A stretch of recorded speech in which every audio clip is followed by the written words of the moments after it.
Hi, my name is Cassandra and I'm a registered massage therapist who works with Physio House in London, Ontario. We thought it would be a really good idea to come up with a breathing exercise to help decrease some of the physical manifestations of anxiety that you might be experiencing as a result of your social isolation throughout the COVID-19 crisis.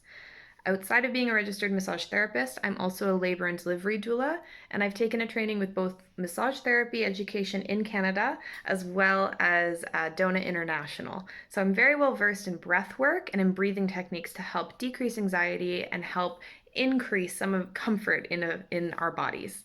The technique I'd like to demonstrate for you today is called segmental breathing.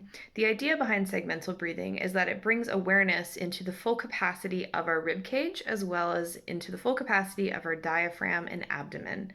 Our lungs are huge organs and they do a lot for us, but a lot of the time we spend most of our days breathing very shallowly up into our upper chest, which can increase tension in the front part of our cervical spine, and can also notice that when we are breathing in the upper part, we kind of forget about the rest of our rib cage, the rest of our abdomen.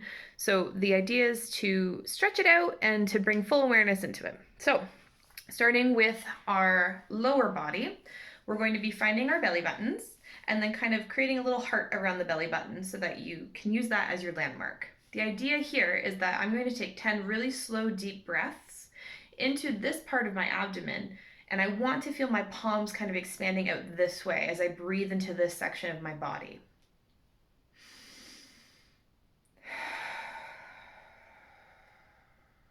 So you can see when I do that, my hands are going to come out like this and then go back in. So you want to take 10 really slow, deep breaths. You can do more if it feels good, but 10's your goal.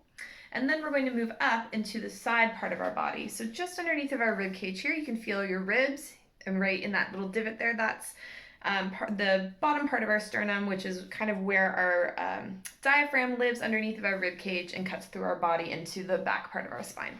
So we're going to keep our hands right here, and we want to feel our breath expanding our palms out this way.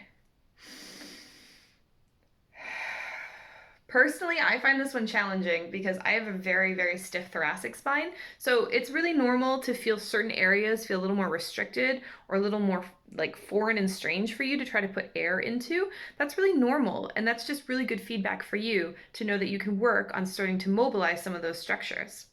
Then finally, we're going to end off with our upper chest. So we find, mine's pink because I've been poking at it. You find your manubrium, so if you follow down your trachea, down the front of your throat, right into the top part of your sternum, and then you'll find your collarbones there. You want to slip your hands so that they're underneath of the collarbone. So manubrium's here, collarbone's here, just like on your pec muscles, okay? And then you're going to repeat 10 really slow, deep breaths with your hands trying to expand out this way.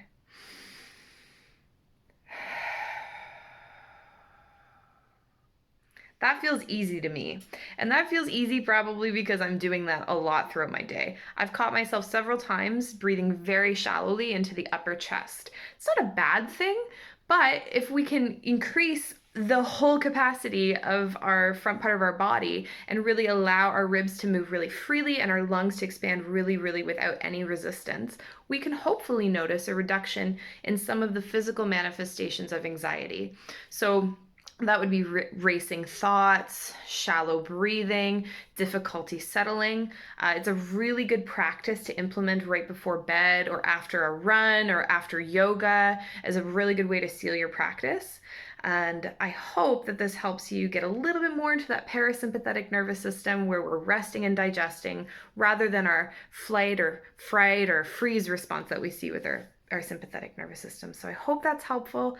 I hope you like it, and I hope everyone stays really safe and happy during our isolation. Take care, everybody.